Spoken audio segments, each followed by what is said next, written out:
그 성에 시몬이라 하는 사람이 전부터 있어 마술을 행하여 사마리아 백성을 놀라게 하며 자칭 큰 자라 하니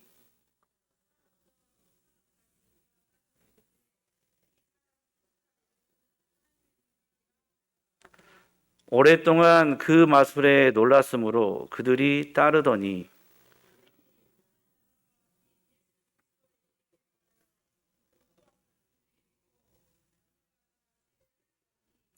시몬도 믿고 세례받은 후에 전심으로 빌립을 따라다니며 그 나타나는 표적과 큰 능력을 보고 놀라니라.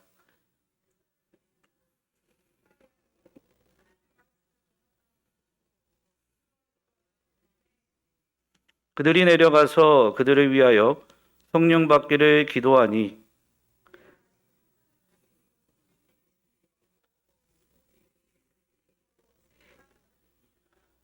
이에 두 사도가 그들에게 안수하며 성령을 받는지라.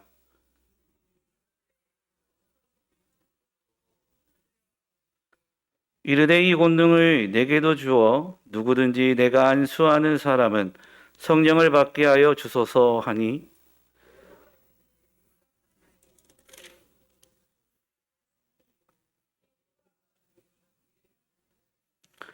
하나님 앞에서 내 마음이 바르지 못하니 이 도에는 내가 관계도 없고 분깃될 것도 없느니라.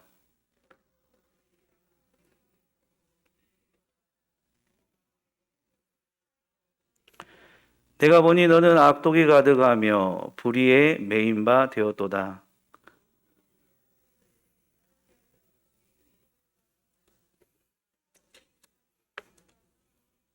아멘. 말씀을 나누기에 앞서 먼저 에스더에 관한 이야기를 잠깐 나누고자 합니다.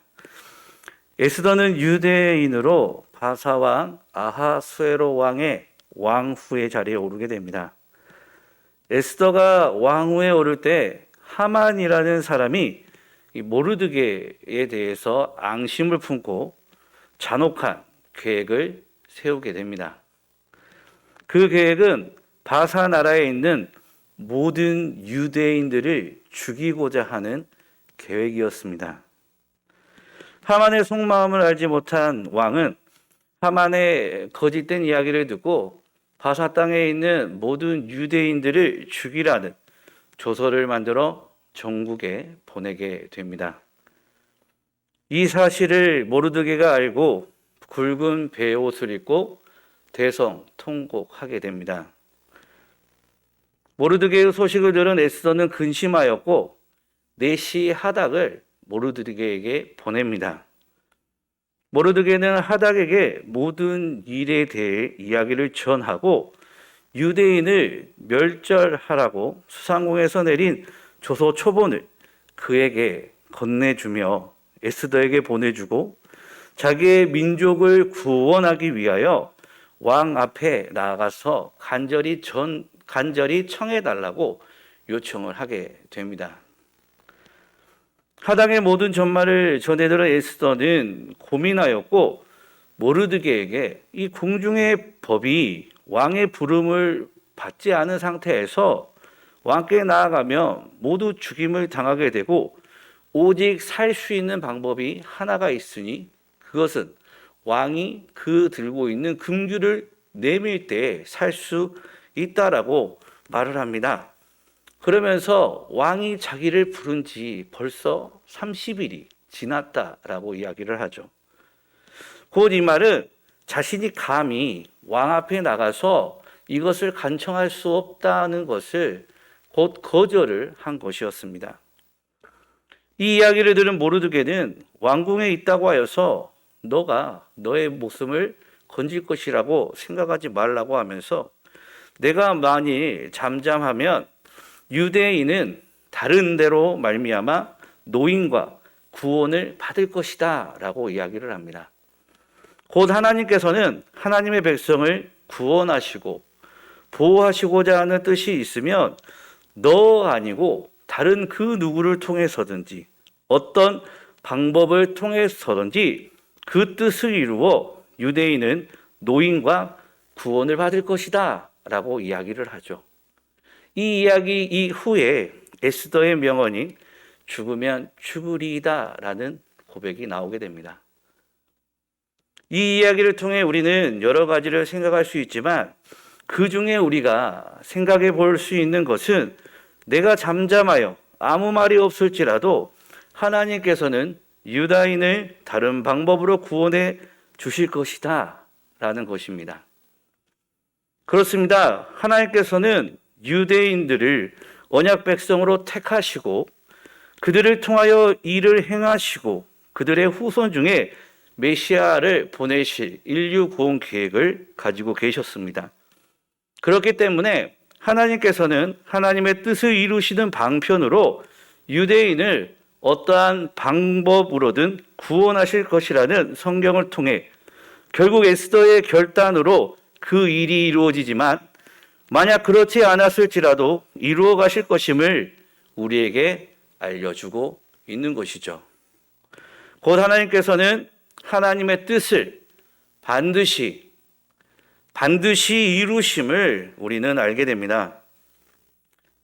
예수님께서 부활하시고 제자들에게 40일 동안 보이시며 하나님의 나라에 관한 이야기를 해 주었습니다. 그리고 승천하시며 제자들에게 명령을 하게 되죠. 사도행전 1장 8절을 한번 보도록 하겠습니다. 사도행전 1장 8절입니다. 오직 성령이 너희에게 임하시면 너희가 권능을 받고 예루살렘과 온 유대와 사마리아와 땅끝까지 이르러 내 증인이 되리라 하시니라. 성령님께서 제자들에게 임하시면 제자들은 성령님을 통해 권능을 받게 되고 증인의 삶을 살아야 하는데 증인된 자의 삶의 영역이 예루살렘에서 온 유대, 사마리아와 땅끝까지 이르는 곧 복음이 점차적으로 확장되어야 함을 말씀하셨습니다. 즉 유대인뿐 아니라 유대인이 경멸하는 사마리아인 그리고 이방인들에게도 그 복음이 전파되어져야 함을 말씀하셨던 것이죠. 하지만 사도들은 온 유대로 나가지 않았습니다. 오직 예루살렘에서만 말씀을 전하고 있음을 우리는 성경을 통해 볼 수 있는 것이죠. 사도행전 1장에서 7장의 내용이 예루살렘 안에서 이루어진 내용임을 우리는 보게 되는 것입니다. 그런데 그때 스데반 순교 사건이 일어나게 됩니다. 스데반 집사가 이스라엘 백성들 앞에서 예수 그리스도를 증거하였고 분노한 이스라엘의 지도자들과 백성들이 그 스데반 집사를 죽이는 사건이 일어나게 되는 것이죠. 그리고 이 사건, 곧 스데반 집사의 순교 사건을 시작으로 본격적으로 예루살렘 교회 박해가 일어나게 됩니다. 8장 1절 우리 한번 보도록 하겠습니다. 사도행전 8장 1절입니다. 사울은 그가 죽임당함을 마땅히 여기더라. 그날에 예루살렘에 있는 교회에 큰 박해가 있어 사도 외에는 다 유대와 사마리아 모든 땅으로 흩어지니라. 예루살렘 교회가 큰 박해를 받게 되었습니다. 그리고 그 박해로 인해 예루살렘 교회 성도들은 박해를 피하기 위해 유대의 여러 땅과 사마리아의 모든 땅으로 흩어졌습니다. 흩어진 그들은 자신들에게 임한 고난 앞에 원망하고 절망하는 것이 아니라 그들은 복음을 전하였습니다. 우리 4절 한번 보도록 하겠습니다. 8장 4절입니다. 그 흩어진 사람들이 두루 다니며 복음의 말씀을 전할세. 그렇습니다. 오늘 우리는 이 스데반 집사 순교 후 이루어지는 예루살렘 교회의 박해, 그리고 그 박해를 피해 예루살렘을 떠나 유대의 땅과 사마리아 모든 땅으로 흩어지며 그곳에서 복음을 전하는 것을 그래서 복음을 전하는 것을 우리가 보게 되는 것이죠. 그 예루살렘 성도들의 모습을 통해 그 어떤 핍박으로도 하나님 나라의 복음을 전파하는 그 일을 막을 수 없음을 보게 되는 것입니다. 또한 예루살렘 안에서만 복음이 전파되어지고 있는 상황 속에서 예루살렘과 온 유대와 사마리아와 땅끝까지 복음이 전파되기를 원하시는 하나님의 뜻을 하나님께서 대적자들의 핍박을 곧 악을 선으로 바꾸어 복음이 확장되게 하심을 우리에게 말씀해 주고 있음을 깨닫게 되는 것입니다. 하나님께서 하나님의 뜻을 이루실 때에는 하나님께서 직접 행동하심이 아닌 사람을 통해 하나님의 뜻을 이루어 가십니다. 곧 하나님께서는 복음이 천하 만민에 전파되기를 원하셨고 대적자들의 핍박 속에서도 하나님의 백성을 통해 하나님의 뜻, 곧 복음 전파 사역을 이루어 가심을 우리는 이 사도행전 8장을 통해서 보게 되는 것입니다. 오늘 우리는 하나님께서 하나님의 뜻을 이루어 가시는 현장과 그 현장 속에 성도들을 통하여 이루어 가심을 바라보며 참 성도의 모습이 어떤 모습인지, 그렇게 우리가 이 땅에서 어떻게 살아가야 될지에 대해서 함께 나누도록 하겠습니다. 첫째로 참 성도는 어떤 상황 속에서도 예수 그리스도를 증거해야 합니다. 용인에 있는 순교자 기념관을 가면 조선 말기, 또 일제시대, 또 6.25 전쟁 때 복음 전도자의 삶을 살다가 죽었던 이들의 모습을 그림으로 그려놓고 있으며 한국교회의 초기의 모습 또한 역사에 대한 내용들이 가득 메우고 있습니다. 또한 대형 주차장에서 기념관에 이르는 좌우에는 한국 복음 전파를 위해 죽어간 수많은 사람들의 이름과 행적에 관한 비석이 세워져 있습니다. 사진 한번 보여주시기 바랍니다. 이렇게 양쪽 그 길 가는 쪽에는 비석들이 양쪽으로 세워져 있는 것이죠. 또한 기념관에는 여러 그림과 사진들이 있는데 그 중에서도 기억에 남는 그림이 있습니다. 강변에서 사형을 앞두고 있는 한 사람의 그림입니다. 그림 넘겨주시기 바랍니다. 그 주변에는 수많은 구경꾼들이 있습니다. 그리고 사형을 집행하기 위해 무시무시한 칼을 들고 있는 사람이 있습니다. 사형을 앞둔 사람은 죽음을 앞둔 그 순간 무릎을 꿇고 성경을 앞에 두고 있습니다. 이 그림은 최초의 순교자 토마스 선교사에 관한 그림인 것입니다. 순교자의 피는 복음의 토양이다 라는 말이 있습니다. 세계교회가 교회의 역사가 그것을 증명하고 있으며 그것은 이 땅에서도 예외는 아니었습니다. 제너럴 셔먼호는 서해안에서 대동강을 거슬러 가다가 평양 인근에 정박하였습니다. 선원들은 조선관리의 저지와 경고를 무시한 채 상거래를 요구하면서 대포를 쏘는 등 난폭한 행동과 살상으로 조선 당국의 분노를 사게 됐습니다. 그 결과 조선군의 공격을 받아 제너럴 셔먼호는 불에 타버리게 됩니다. 이런 경황 속에서도 토마스는 선두에 서서 성경을 들고 전도하다가 조선군의 칼에 순교의 피를 흘렸으니 그의 나이 26살이었습니다. 그는 마지막 순간에도 사력을 다해 강가로 성경을 던지며 하나님, 지금 저는 죽어도 좋습니다. 단 한 권이라도 조선인에게 성경이 전해질 수 있게 해주십시오 라고 외쳤다고 합니다. 토마스 선교사를 처단한 사람은 박충곤이라는 사람인데 토마스는 그 순간에도 가슴속에 품고 있던 그 성경을 꺼내 이 박충곤이라는 자, 자기를 죽이려고 하는 자에게 건네 주었습니다. 토마스로부터 성경을 건네받았던 박충곤은 훗날 평양교회 장로가 되었으니 살아있는 말씀의 역사며 순교의 피는 헛되지 않는다라는 것을 증명한 사건이 아닐 수 없는 것이죠. 토마스 선교사는 젊은 나이 선교사로 헌신하였고 서양에 거의 알려지지 않았던 나라 은둔의 나라라고 불렸던 이 조선에 성경을 들고 몸을 실었습니다.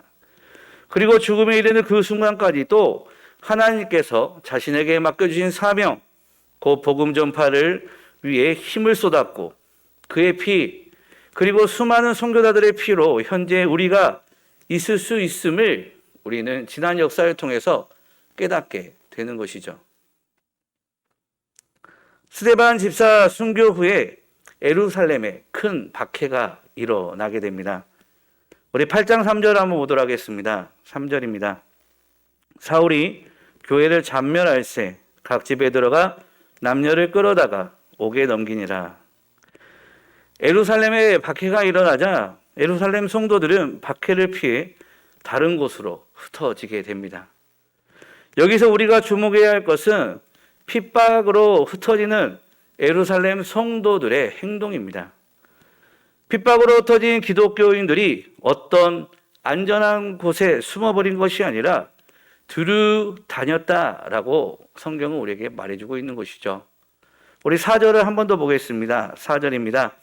그 흩어진 사람들이 두루 다니며 복음의 말씀을 전할세. 이 사람들은 있는 상황 가운데 복음을 전파하였던 것입니다. 그들은 핍박이 하나님께서 이루어 가시는 하나의 섭리 가운데 하나라고 생각하지 않았을 것입니다. 하나님께서 예루살렘 교회에 핍박을 일어나게 한 이유는 하나님께서 말씀하신 예루살렘과 온 유대와 사마리아와 땅끝까지 복음을 전파하라 하셨는데 우리가 그렇게 하지 않아 우리에게 핍박을 주는 것이야. 그렇게 우리가 흩어짐으로 복음을 전파하는 것이 분명한 하나님의 뜻이야 라고 그들은 생각하지 않았을 것입니다. 그저 그들은 그 상황 가운데 복음을 전파하지 않을 수 없었던 것이죠. 핍박을 받고 흩어지면서도 자신들이 보고 들은 구원을 주시는 유일한 이름이 그 오직 예수님의 그 이름을 만나는 사람들에게 전하지 않을 수 없었던 것입니다. 곧 그들이 이 모든 상황이 하나님께서 예비하신 상황이야 라고 대처한 것이 아니라 그 예수님의 이름을 전할 수 없는 그들의 마음이 그들로 하여금 그 핍박 속에서 흩어진 중에 두루 다니며 복음을 전하게 하였던 것입니다. 이처럼 참 성도는 어떤 곳에 어떤 상황 속에 있든지 예수 그리스도를 증거할 수밖에 없습니다. 그렇다면 참 성도로서 핍박받아 흩어진 상황 속에서도 예수 그리스도의 복음을 전하였던 초대교회 성도들의 모습을 바라보며 우리의 삶을 돌아보게 됩니다. 사랑하는 중동교회 성도 여러분, 우리의 삶 속에서 우리의 가족과 친척들 그리고 이웃과 직장 동료들에게 어떤 모습으로 나아가고 있습니까? 아직도 예수 그리스도를 알지 못하여 영적으로 죽어있는 우리의 이웃들을 바라보며 하나님의 참 성도로서 가슴속에 뜨거움이 일어나지 않습니까? 상황과 황매에 얽매이지 않고 우리가 만난 예수님, 우리가 들은 예수님을 증거하시기 바랍니다. 우리가 우리의 입술을 통하여 예수 그리스도를 증거함이 성도로서 마땅한 삶입니다. 또한 죽음을 불사하고 복음을 증거할 때 그곳에 믿음의 귀한 역사가 일어납니다.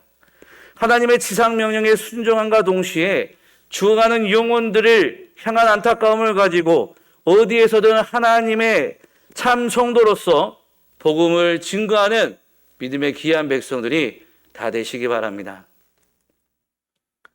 둘째로 참 성도는 말씀의 능력을 드러내는 삶을 삽니다. 한국 기독교 역사 초창기에 교회는 윤리적인 삶에 있어서 한국 사회를 선도하는 역할을 했습니다. 교회라는 사람은 정직하고 원칙을 지키고 또한 신뢰할 만한 사람들로 인정받았습니다. 그러나 최근 한국교회 지도자들이나 성도들에 대해 윤리적인 평가는 그다지 호의적이지 않습니다. 교회 지도자들이나 성도들의 삶이 비기독교인과 비교해 봤을 때 그렇게 차이가 나지 않는다는 것이죠. 한국교회의 사회적 신뢰도 수준은 C- 정도에 불과한 것으로 나타났습니다. 이는 한국교회의 사회적 신뢰도를 측정하기 위해서 2008년 만 20세 이상 남녀 1000명을 대상으로 리서치한 결과입니다.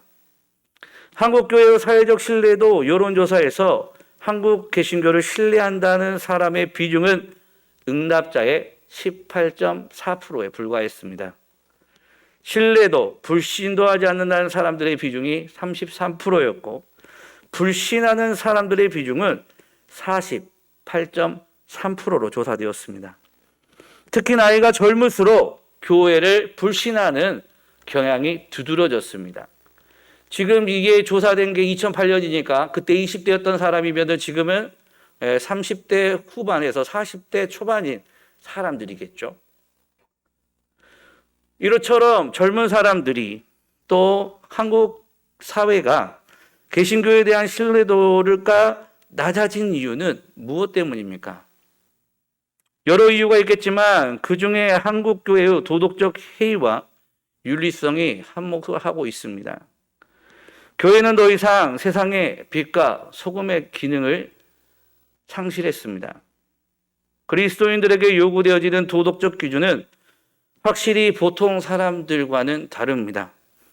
더욱더 기독교 지도자들에게 요구되는 기준은 높고 큽니다. 하지만 1980년대 들어서 한국교회는 세상과 동화되었고 세속화되어지기 시작하였습니다.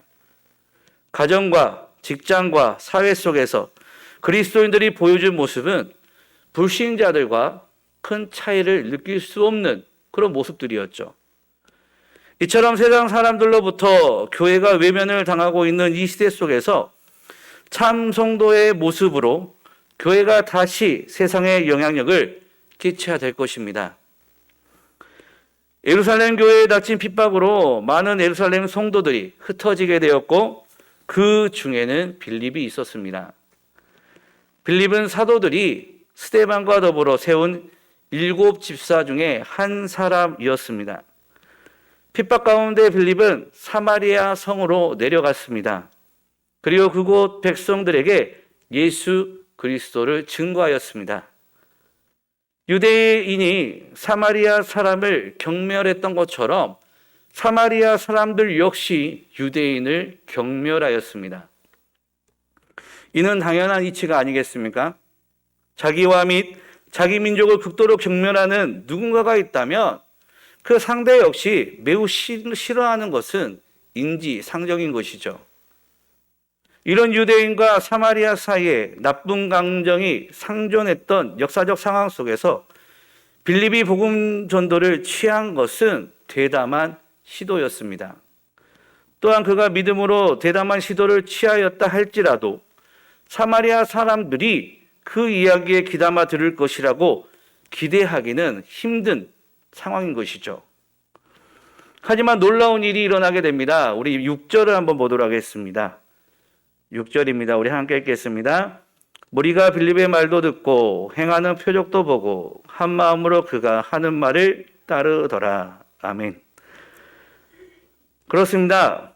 유대인의 적대적인 사마리아인들이 유대인인 빌립의 하는 말을 따랐다라고 성경은 말하고 있습니다. 그렇다면 사마리아인들이 빌립을 따르게 된 이유는 무엇인가요? 거기에 대해 빌립의 말도 듣고 행하는 표적도 보았다라고 성경은 우리에게 말해주고 있습니다. 그렇습니다. 빌립이 하는 말도 듣고 그가 행한 표적도 보고 나서야 그들은 빌립을 따르고 있음을 우리에게 말해주고 있는 것이죠. 빌립은 사마리아 땅에 복음을 선포하였고 성령 충만한 가운데 귀신을 쫓아내고 병자들을 치유하는 놀라운 표적을 나타냈고 복음의 능력으로 사마리아의 그 성이 큰 기쁨을 누리게 되었고 사람들은 빌립이 하는 말을 따랐음을 우리에게 말해주고 있는 것입니다. 빌립의 말도 듣고 행하는 표적도 보고 한 마음으로 그가 하는 말을 따랐던 사마리아 성 사람들의 모습을 통해 우리가 세상의 말씀을 전하는 것에서 멈추는 것이 아니라 말씀의 능력을 우리의 삶 속에서 드러내야 하는 것을 보게 되는 것이죠. 우리가 어떠한 표적과 능력을 떠나 말씀대로 살아가는 그 능력을 드러낼 때 사람들이 전하는 것과 행하는 것을 보고 우리가 전하는 복음을 듣고 믿고 따르게 되는 것입니다. 그렇다면 빌립의 말과 그에게서 나타나는 표적을 보고 많은 사마리아 사람들이 한 마음으로 그가 하는 말을 따랐는데 우리가 이 시대, 이 땅에서 살아가면서 어떠한 표적으로 나가야 할까요? 우리에게 있어서 표적은 무엇입니까? 신비한 신적인 은사입니까? 우리에게 있어서 표적은 바로 우리 스스로가 전하는 말씀대로 살아가는 것이 아닐까라고 생각해 봅니다. 세상 사람들이 더 이상 한국 교회를 신뢰하지 못하는 이유는 어디에서 시작됐을까요? 여러 이유가 있겠지만 가장 큰 이유는 말은 옳은 말을 하지만 행동은 그 말에 따른 옳은 행동을 하지 않는 데 있는 것입니다. 우리 스스로가 하는 말과 행동, 곧 삶이 하나가 되어 나타날 때 많은 사람들이 복음을 받아들이고 따를 것이며 말씀의 능력을 드러내는 참 성도의 삶을 살아가게 될 것입니다. 사랑하는 성도 여러분, 참 성도란 하나님의 말씀을 아는 것에서 그치는 것이 아니라 그 말씀을 지켜 준행함으로써 곧 삶으로써 말씀의 능력을 드러내는 사람들입니다. 적대 관계에 있던 사마리아인들이 빌립이 말하는 것을 듣고 행하는 표적을 보고 빌립이 하는 말, 곧 복음 전파하는 말을 듣고 따랐던 것처럼 참 성도는 세상 사람들에게 예수 그리스도의 복음을 전할 때 세상 사람들이 우리의 말을 듣고 우리가 행하는 삶을 보고 우리의 말, 곧 복음을 믿고 따르는 일들이 일어나게 해야 하는 것입니다. 성도 여러분, 이 땅에서 하나님의 말씀을 행하기를 힘쓰는 믿음의 백성들이 되시기 바랍니다. 나의 삶의 모습을 통하여서 나의 말과 나의 행동을 통하여서 다른 사람들로 하여금 주님 앞에 나올 수 있도록 믿음의 삶을 살아내는 주의 백성들이 다 되시기 바랍니다. 마지막으로 참 성도는 구원 그 자체에 관심을 갖지 구원의 증상을 쫓지 않습니다. 빌립이 방문한 사마리아 성에는 그 성을 장악하고 있는 마술을 행하는 시몬이라는 사람이 있었습니다. 많은 사람이 거짓 마술사 시몬에게 이 마음을 빼앗겨 시몬을 따랐습니다. 우리 9절 11절 한번 볼까요? 9절에서 11절. 그 성에 시몬이라는 사람이 전부터 있어 마술을 행하여 사마리아 백성을 놀라게 하며 자칭 큰 자라 하니 낮은 사람부터 높은 사람까지 다 따르며 이르되 이 사람은 크다 일컫는 하나님의 능력이라 하더라. 오랫동안 그 마술에 놀랐으므로 그들이 따르더니. 시몬이 이 장하고 있는 이 성에 빌립이 가게 됩니다. 그리고 예수 그리스도를 전하고 성령 충만한 가운데 빌립을 통하여서 여러 가지 표적을 통해 악한 시몬을 따랐던 사람들이 참 빛이신 예수 그리스도를 알게 되고 빌립을 통해 예수님을 믿고 세례를 받게 됩니다. 거짓 마술사 시몬 역시도 빌립의 이야기를 듣고 빌립이 행하는 것을 보고 세례를 받게 됩니다. 놀라운 일이 일어난 것이죠. 사마리아 사람들뿐 아니라 그 전부터 사마리아 성을 장악하고 있었던 시몬 역시도 예수님을 믿고 세례를 받게 되는 놀라운 일이 일어나게 된 것이죠. 여기까지만 보면 빌립에 의해 시몬 역시도 참 믿음의 사람으로 거듭난 것처럼 보입니다. 하지만 참 성도가 된 것처럼 보이는 것이지 거짓된 믿음을 가지고 있음을 우리는 성경을 통해 보게 되죠.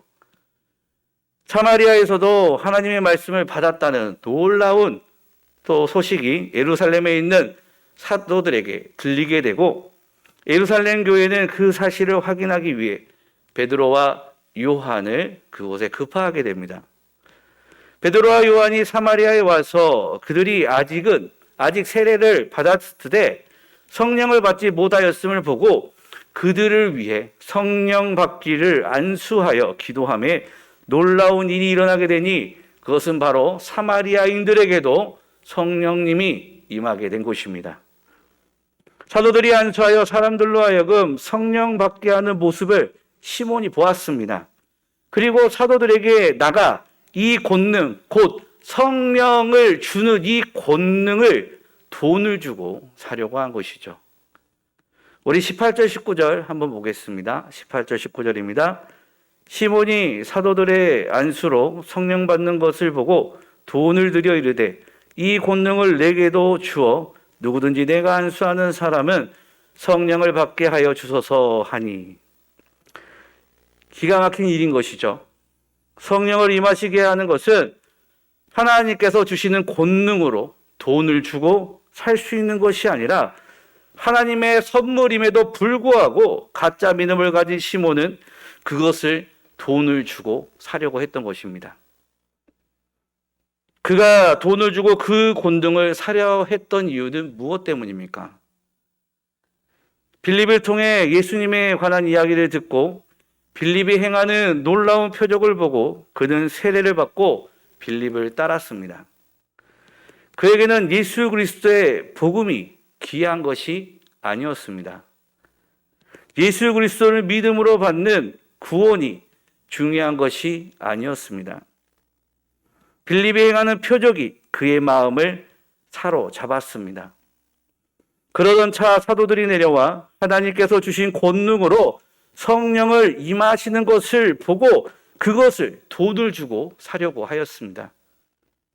자신도 사도들과 같은 권능을 얻게 되면 다시금 빌립이 오고 빼앗긴 사마리아 성 사람들의 마음을 자기에게로 다시 찾아올 수 있지 않을까라는 생각이 그에게 있었던 것이죠. 그 전에 그는 터줏대감처럼 사마리아 성 사람들을 장악하고 그가 이렇게 농락하고 있었죠.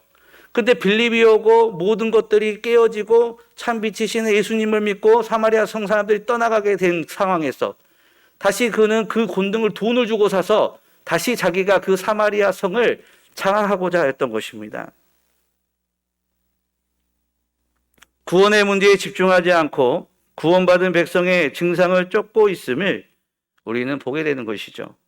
결국 그는 그릇된 길로 가게 되었고 사도 베드로에게 크게 꾸짖음을 당하게 됩니다. 우리의 모습은 어떻습니까? 마술사 시몬의 모습에 그저 어리석은 한 인간의 모습으로 보고 있지는 않습니까? 혹시 내가 시몬과 같다는 생각을 해본 적은 없으십니까? 한국교회가 안고 있는 여러 문제 중 하나가 바로 샤머니즘적 기복주의 신앙입니다.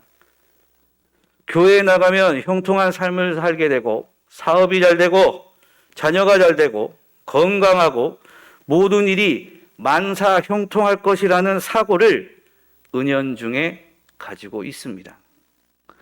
더러 어떤 사람들은 이 땅에서 복을 받기 위해 예수님을 믿는다라고 대놓고 이야기합니다. 이 땅에서 복을 받지 못할 거면 왜 예수님을 믿느냐라고 말하는 사람들도 많이 있습니다.